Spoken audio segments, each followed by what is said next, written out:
Saludemos a nuestro siguiente invitado, Carla. Por supuesto, siempre es un gusto saludar al doctor Rodas. Doctor Alejandro Rodas, bienvenido a Ecuador en directo.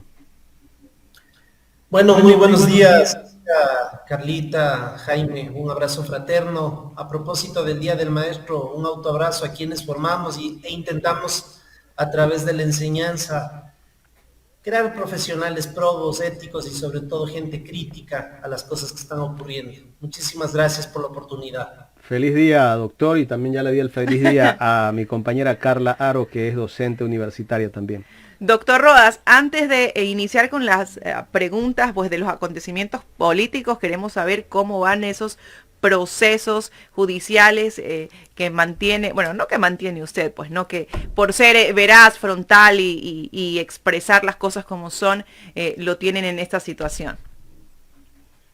Bueno, en realidad el último proceso que creo que en este mismo programa comenté, se archivó.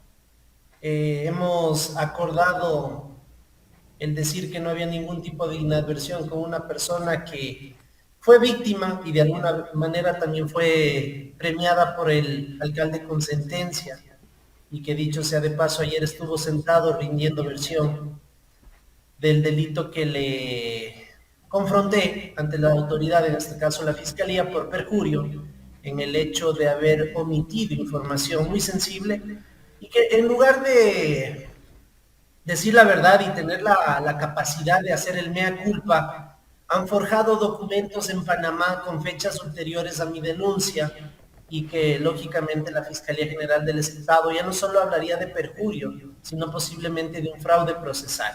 El doctor Felipe Rodríguez Moreno, a quien yo le tengo mucho aprecio, le considero mi amigo, él realmente se empezó a empapar de las cosas que estaban ocurriendo, y definitivamente consideramos, mis abogados, el equipo jurídico que está impulsando este proceso, que Guarderas no solo le ha mentido a Quito desde un inicio cuando fue candidato a concejal por el sur, viviendo toda una vida en el norte de Quito, sino que fundamentalmente él ha tenido la incapacidad de hacerse como alcalde, de ejercer, de ejecutar, de administrar la ciudad de manera adecuada, y sobre todo creo que ese repartir del municipio de Quito ha sido el caos que se ha fomentado dentro de la institución municipal, y que le ha llevado inclusive a ya perder el apoyo de muchos concejales que apostaron por este señor. En contexto, yo no tengo ningún proceso legal con el municipio ni con nadie. Me preocupa mucho la salida del señor Celi. Bueno, eso hablaremos más adelante. Doctor Rodas, bueno, vamos a ingresar en esta materia y lo primero que le voy a preguntar es, ¿cabe un habeas corpus presentado en Manglar Alto? Y se lo digo porque hay muchos juristas. Usted acaba de mencionar, por ejemplo, a un gran jurista como es el doctor Felipe Rodríguez Moreno, quien manifestó en un Twitter que no cabía, que había irregularidades, mientras que otros nos manifiestan que efectivamente sí cabe presentar pues en esta provincia y en esta ciudad un habeas corpus. Bueno, hay una jurisprudencia sentada. ¿Cuál es su punto de vista? Yo quiero ser lo más apolítico posible porque la circunstancia amerita. Todos los jueces de la República del Ecuador son constitucionales garantistas de derechos humanos y de derechos fundamentales de primera, segunda y tercera generación. En ese contexto, el juez de Manglar Alto, Sí. Manglar Alto, perdón, el de Montañita, el de Salcedo, el de Riobamba, el de Chon, el de Chordelec, el de donde sea, es un juez que debe conocer cualquier causa donde haya una presunta vulneración de derechos.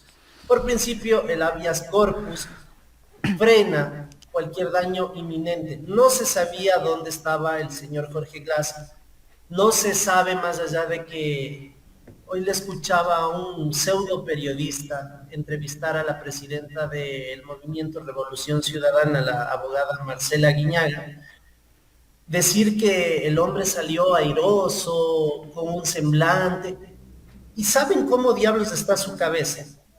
¿Saben lo difícil que es no haber recibido 14 meses del sol, la luz solar, entre otras cosas? Yo creo que estamos entrando a la putrefacción del ser humano, donde por encima están las vendetas políticas, los odios políticos, las pasiones politiqueras y no el ser humano, cuando debería ser al revés. Nada dicen de Pablo Celis, su salida a los 65 años, cuando quien habla ha tenido clientes de 75 años que aún siguen presos por delitos menores. Ese es el país que tenemos. Entonces podríamos decir que está bien planteado el habeas corpus. Digamos que yo lo decía en este espacio. Más allá de esto, felicitemos a los abogados de Jorge Glass que han usado bien pues estos fundamentos para plantearlo de esta forma. Más allá de que esté bien planteado, considero que el mal menor en este momento ha sido que se conceda el habeas corpus, porque además el mal mayor es este. El señor Jorge Glass, sancionado con el código anterior y sobre todo expuesto de la forma que todo el mundo sabe en una crisis carcelaria brutal, que en ninguna parte del mundo se ha visto algo así.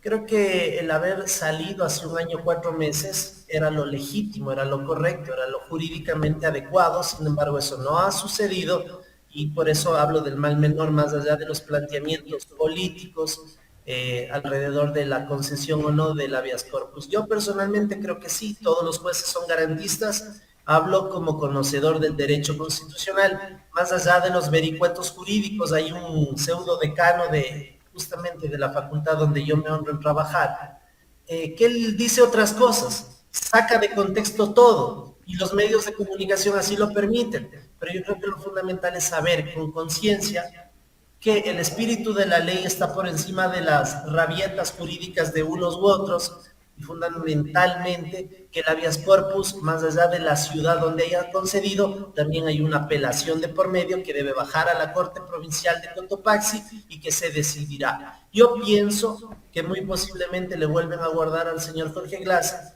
y que esa gesta heroica de reivindicar a la justicia quedará simplemente 1 o 2 semanas de comunicaciones entre todos, buenas y malas. Por lo tanto, viene la apelación y no se olviden que también hay otros delitos que deberán ser juzgados, otros procesados que ya han solicitado recursos, el caso del doctor Alexis Mera, insisto, el del mismo señor Pablo Celi de la Torre, que evidencian el sesgo con el cual actúa la justicia ecuatoriana. Eso es lo de fondo.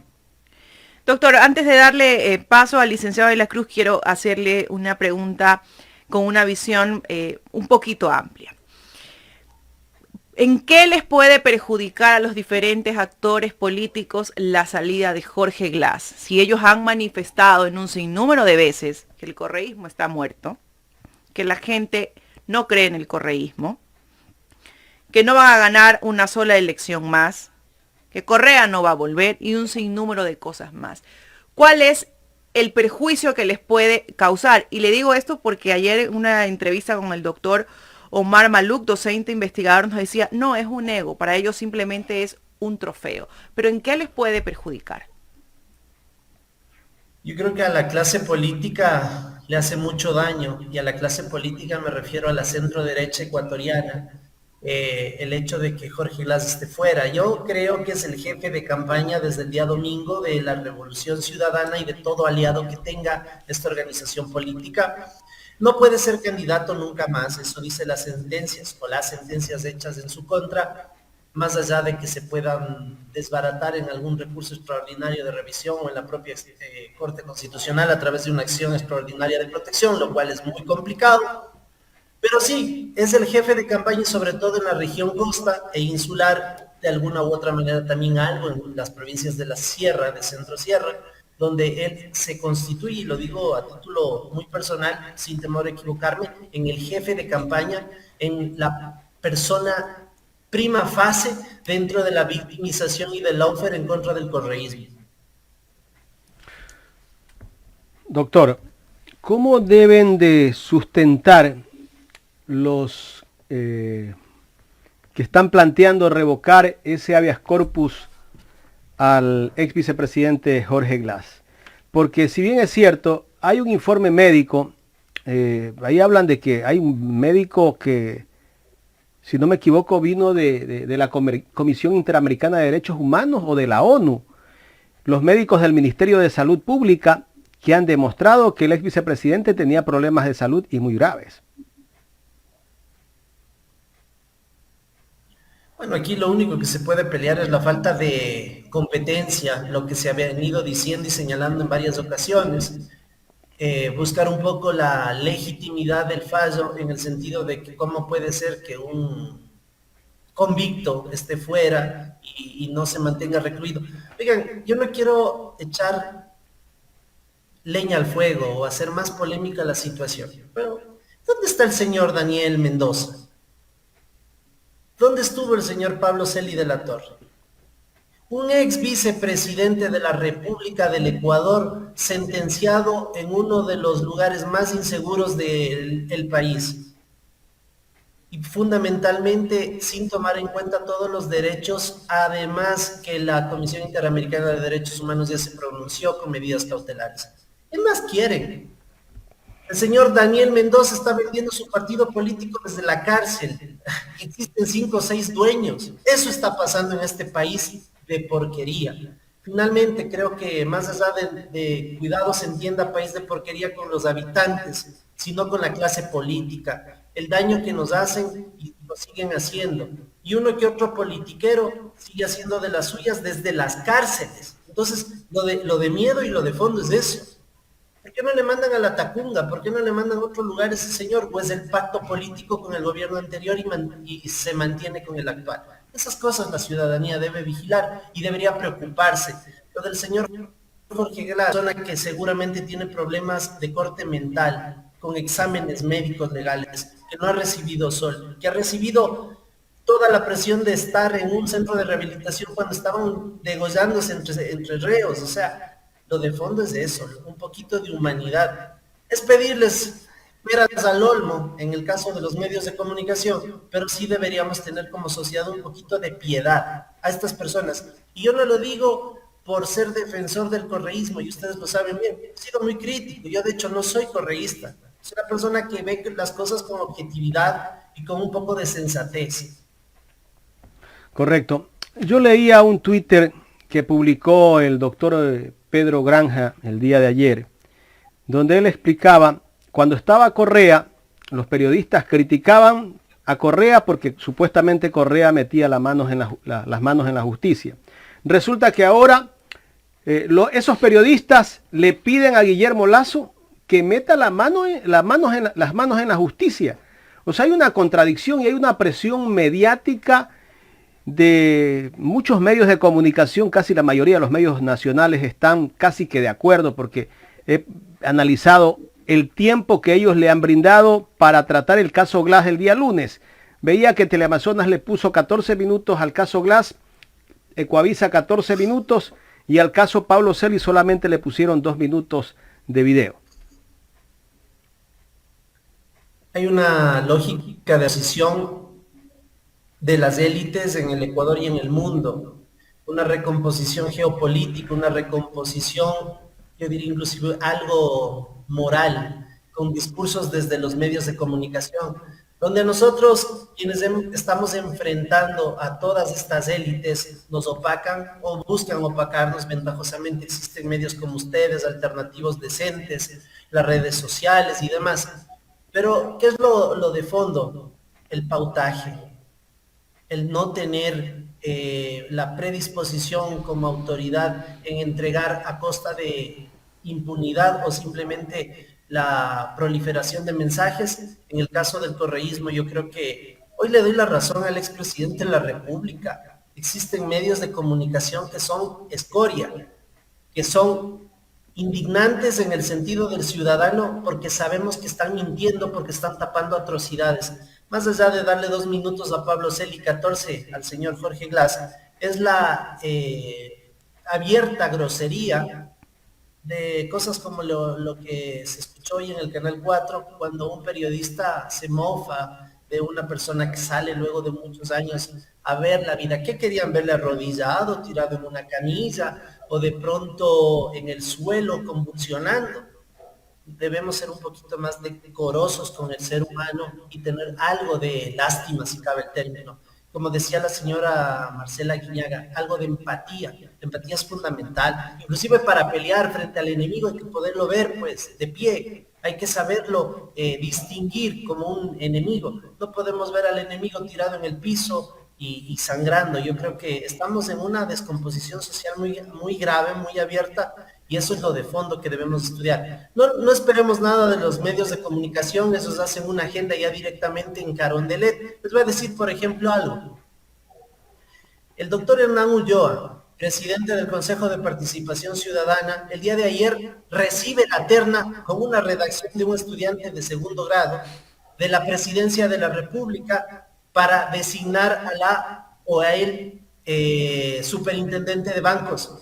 Paradojas de la vida. La pareja de la señora que fue destituida, Ruth Arregui, la señora Rosa Matilde Guerrero, es la primera de la terna. Es decir, todo lo que se ha luchado a través de la función legislativa, todo lo que se ha hecho a través de todo lo que se sancionó desde el representante del pueblo, por esencia, que es el legislador, se viene al traste. La señora es no solo la pareja, y eso a mí me interesa. La vida de cada persona es muy personal, valga la redundancia, pero lo de fondo es que hay un conflicto de intereses, pues es una persona de extrema confianza, es más, es la que dirige, inclusive cuando la señora Ruda Arregui era la superintendenta, dirige la institución. Ese tipo de groserías nos quieren pasar por el forro y simplemente nosotros que nos damos cuenta debemos expresarlo a través de estos medios alternativos como ustedes, y definitivamente siempre con la verdad. Y si no averigüen nomás quién es la señora que está encabezando la terna para que sea designado por el Consejo de Participación Ciudadana y Control Social. Por eso no tienen legitimidad. Por eso el propio presidente les va a desaparecer mediante consulta popular y creo que bien merecido. Correcto. Doctor, volviendo al caso Glass. Hace 2 días la ex ministra de Gobierno, María Paula Romo, criticó esa decisión del habeas corpus que dio el juez de Manglar Alto. Y en su Twitter puso, dice, un juez sin competencia de manera ilegal, en una decisión absurda, ha ordenado cambiar su prisión por presentación periódica. Por ahora, esto aún no termina, la decisión puede y debe revocarse. Aquí algunas ideas de las cosas que ella cree que debe hacerse en este habeas corpus. ¿Qué criterio merece de que alguien que vendió hospitales en este país, que es la culpable de muchos muertos que se dieron en el mes de octubre del 2019, que se pronuncie de esa manera? Bueno, la señora María Paula Romo parece que ha perdido el hilo y de la realidad que ella misma defendía. Los derechos humanos, el feminismo, el ecologismo, terminaron siendo esos caballos de Troya para llegar a posicionarse de la manera que lo hizo y demostrarnos al país y al mundo quién es. Una persona violenta, una persona con un discurso agresivo, una persona visceral que solo demuestra una conducta de odio. La reflexión que a mí me lleva la ex académica, porque creo que de ella no queda nada sino el saber tener la posición de hacer daño, y no enmendar sus errores en el tiempo. Definitivamente a quienes vemos esas cosas, lo de fondo es no copiarlas. Y lo que le decía al inicio de la entrevista, se va a alegar la falta de legítima competencia, la antijuricidad iría por ese lado, y creo que el país entero ante ello debe saber que en respuesta a ese argumento grosero, todos los jueces del país, de cualquier instancia, de todo nivel, son jueces garantistas de derechos constitucionales y de derechos humanos, coincidiendo incluso con la persona que me antecedió, el asambleísta Ricardo Vanegas. Correcto. Ahora, hay algunos abogados constitucionalistas que dicen que, o cuestionan la decisión del juez de Manglar Alto, porque dicen que quien debió conocer este caso es un juez penitenciario. ¿Hasta qué punto puede ser legal lo que ellos hablan? Bueno, en efecto, si nosotros entramos a la minucia, el detalle debería haber sido así. Yo creo que aquí hay una suerte de compensación. Aquí hay una legítima respuesta del juez que dio el fallo, pero en todo caso, siguiendo la lógica procedimental, debió conseguirse a través del juez de garantías penitenciarias. ¿Y por qué digo que aquí hay una lógica de compensación? Porque el señor Glass, juzgado con un código anterior, no con el que está vigente el COI, y además debiendo haber salido hace 1 año, 4 meses, ya por lo menos ahorita el habeas corpus está determinando, porque no solo son las causas conexas, sino las causas determinadas por peritajes, por informes médicos legales y por una situación de vulneración. Nadie sabía dónde se encontraba recluido, si estaba aquí o en la Roca o donde sea.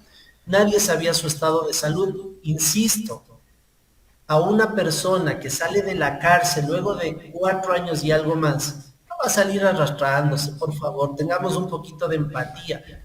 Él, en su júbilo, ahora criticaban el arete, por ahí un tatuaje. Esas groserías en un estado plurinacional, multicultural, diverso, pluriétnico, todo lo que quieran, se debe respetar. No podemos pensar que una persona debe salir de la cárcel arrastrándose para tenerle un poquito de piedad. Yo creo que eso es lo de fondo. Es verdad lo que usted dice, que muchos están pensando de esa manera. Ahora, me gustaría tocar el tema del proceso de cómo se lo juzgó a Glass, doctor. A Glass se lo juzga por un supuesto, porque hasta el momento no vemos que a Glass le hayan encontrado cuentas donde tiene recursos, donde tiene dinero mal habido. Estos procesos en algún momento tal vez se van a caer, va a haber alguna contrademanda contra el Estado. Bueno, yo no soy abogado del señor Glass, pero era lo más probable en el sentido de que si no tienes pruebas, yo me he mantenido toda la vida y no tengo por qué claudicar. El juicio bochornos y todo, oiga, el de Singue, si más bien genera recursos, pues. En el caso Singue, pero hay unos cuantos idiotas, y perdónenme la palabra, pero no puedo calificar de otra forma, que porque tienen ventana y tarima mediática dicen cualquier tontería y la gente les come el cuento. Es hora de darse cuenta de quiénes son y para qué están. Caso Singue, caso Bochornos y otros de los emblemáticos ni siquiera tienen pruebas, pues. Se van a caer en las cortes internacionales y vamos a hacer, y si ya no lo somos, el hazme reír del mundo. Alguna vez yo tuve la suerte de estudiar en Europa, en el año 2014. Yo veía en los metros de Madrid el nombre de Ecuador en lo más alto, al menos desde la perspectiva internacional. Hoy solo se sabe de desastres, uno de los países más inseguros del Ecuador y Guayaquil, una de las ciudades más violentas, Guayaquil, y todo lo negativo se le endosa al Ecuador. Que ya hemos llegado al Mundial, no quiere decir que seamos un país próspero, no quiere decir que seamos un buen país. Doctor, de mi parte quiero agradecerle por haber participado en esta entrevista, pero Carlita tiene más inquietudes para usted. Doctor, antes de terminar esta entrevista no puedo dejar de preguntarle, bueno, ¿tiene o no contado ya los días la presidenta de la Asamblea, Guadalupe Llori? Bueno, entiendo que sí, o sea, esta señora también, miren, yo veo en la mujer el ser sublime que primero que nada permite que alguien como yo esté aquí. Una persona talentosa, con un discurso, una persona que puede crear propuestas y sobre todo que sabe conducir una entidad quizá la más importante del país, la Asamblea Nacional, pero este señor es todo lo contrario.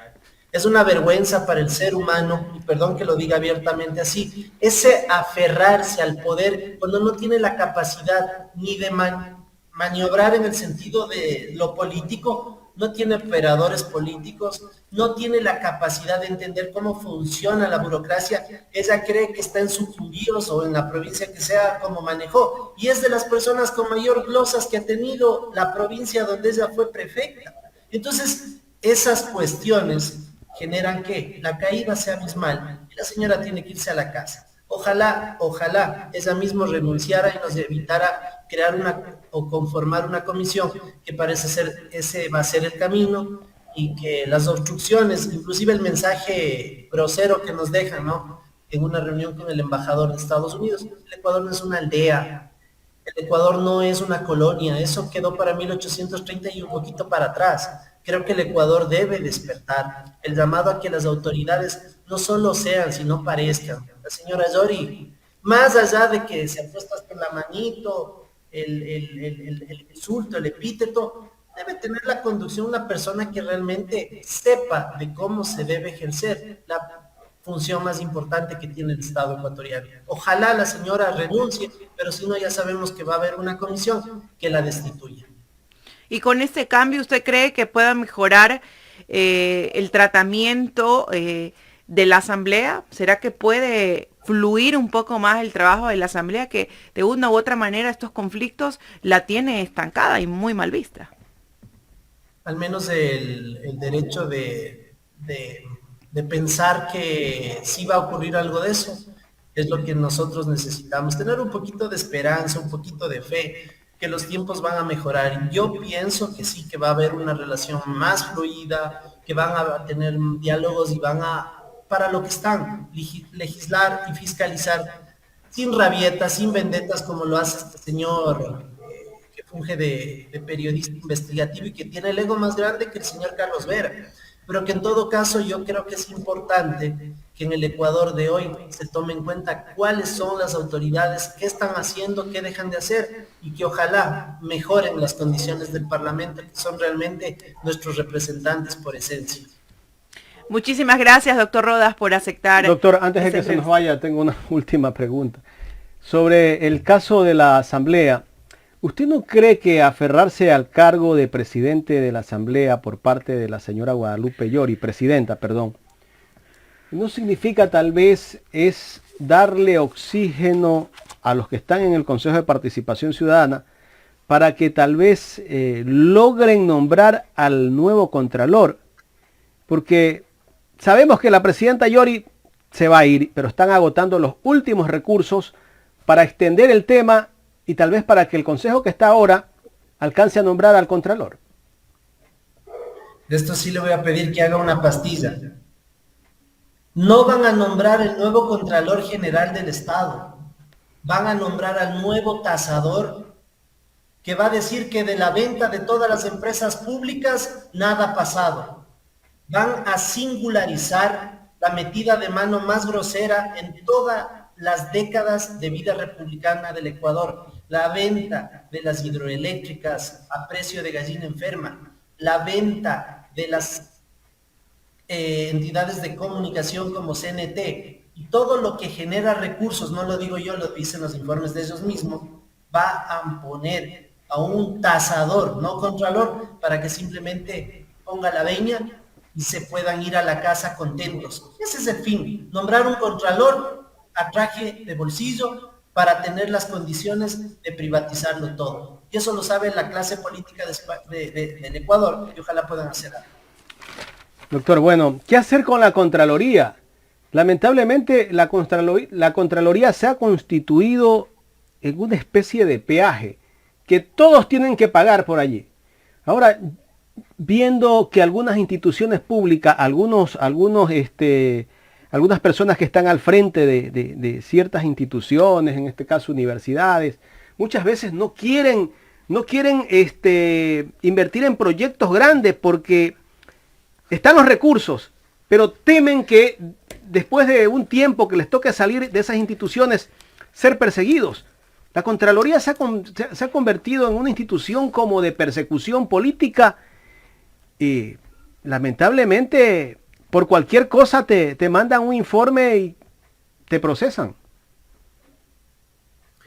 Bueno, yo creo que la Contraloría General del Estado, como bien dice mi madre que trabajó ahí 30 años y pico, ahora hay que contar cuáles no son corruptos, antes se contaba cuántos eran. Y lo de fondo es eso, ¿no? Le han hecho a una entidad dedicada al asesoramiento técnico en materia de control en cuanto al manejo de la cosa pública. Esa es la simbiéresis, esa es la lógica de la Contraloría General del Estado. Y hoy no, hoy es el ente de persecución y de extorsión a todo nivel, en las 24 provincias del país y sobre todo acá en Quito, en la capital, se dedican a forjar informes, a arreglar desde el ámbito de auditoría. ¿Sabe qué hay que hacer? Denunciarlos, pues. no ser parte del esquema, denunciarlos con nombre y apellido y hacer público lo que todo se está haciendo ahí dentro de la Contraloría. Porque yo creo que igual de corrupto es el que calla como el que recibe una coima, el que da y el que recibe. Eso es un eje que se debe cortar de raíz. Ojalá la gente de verdad piense en que la Contraloría General del Estado, más allá del nombre, tiene por deber, por ley, por norma, por constitución, la vigilancia a través del asesoramiento técnico en el buen uso de los recursos. Y eso es todo. ¿Qué hacer con la Contraloría? No le puedo decir eliminarla porque a mí me duele en el alma, pero yo creo que hay que repensar en un rediseño, pero eso van a hacer con una persona que realmente sepa cómo cambiar la institucionalidad de la Contraloría General del Estado. Doctor Rodas, queremos agradecerle por haber aceptado este diálogo aquí en Ecuador en Directo. Bueno, muchas gracias, Carlita, Jaime, siempre un abrazo fraterno, excelente mañana. Gracias a usted. Bueno, esas fueron las expresiones del doctor Alejandro Rodas.